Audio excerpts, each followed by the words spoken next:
Russia's deadly wildfires, the smog-filled cities and poor harvest are being seen by some environmentalists as signs of climate change. Let's now cross live to London to discuss this with Piers Corbyn. He's an astrophysicist and also founder of Weather Action. Good to have you. Thanks very much indeed for joining us live there in London. So what we're seeing here is a drastic change in climate, aren't we? Well, climate has always been changing, but this has nothing to do with man. In fact, we predicted that there would be extreme heat in East Europe and Russia this summer, and it's caused by a certain circulation pattern. CO2 does not cause circulation patterns. What causes those is a combination of solar activity and the state of the phases of the moon. But hang on, Piers, excuse me, just a minute. You say this isn't caused by man. How come they're reporting this heat wave is recognised as the worst in 1,000 years of recorded history in Russia? And surely man has got something to do with this, hasn't he? No.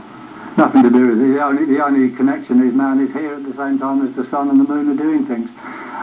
You see, a very similar situation happened about 132 years ago, where there was the same sun, earth, lunar, magnetic states. There was heat waves in Russia, and there were also floods in Pakistan as now. And in the previous few years, there was also floods in the English summers, also 132 years ago. So these things are dictated by solar activity in the moon. They're nothing to do with mankind, and those who say that are just trying to make money out of it. But are we not going to see this? Are we not going to see this again next year, the year on? I mean, it's quite recent. That's a very interesting question. These things do come in bursts, and we're working on that very question, those forecasts. We did say there would be a series of wet summers in England, for example, which we had. Now, will there be a series of these very hot summers in Russia? We don't know. We have to work on that. But I assure you, it's nothing to do with carbon dioxide. And if you stop driving around Moscow, it won't affect next summer one jot. Well, how come then so many climate change scientists disagree with you and they get so much support for what they say? They're on a gravy train, for heaven's sake. There's trillions of pounds traded every year on carbon trading and doing silly things like building windmills which will achieve nothing. I mean, there's money in it, and that has corrupted science.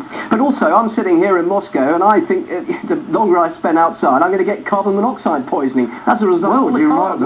That's a result of all the cars. Well, wait a minute. No. The carbon monoxide is coming from the peat being improperly burnt.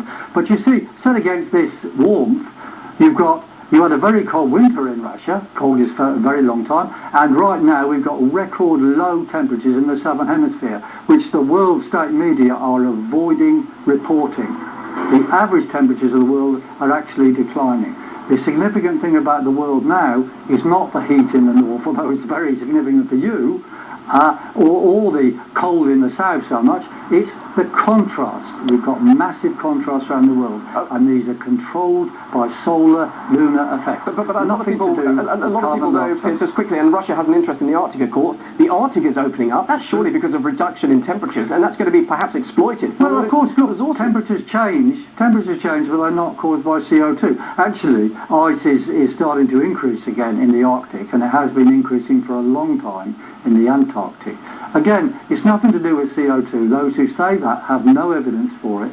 There's only evidence against. Can I quickly ask you... a gravy train. Okay, can I quickly ask you, before we finish, does a very hot summer necessarily lead to a very cold winter? Can we expect a very harsh winter here in Russia? Well, we don't know. We're working on that. They often do come in pairs like that. That is true, but not all the time. And then there are going to be changes in patterns. So again, we have to forecast that using our long-range process of using sun, solar magnetic and lunar effects, and we can predict things many months ahead, and we have been very successful in doing so. Piers Corbyn, as always, it's always very interesting to hear what you have to say. Thanks very much for joining us here live on RT there in London, founder of Weather Action. Thank you very much indeed.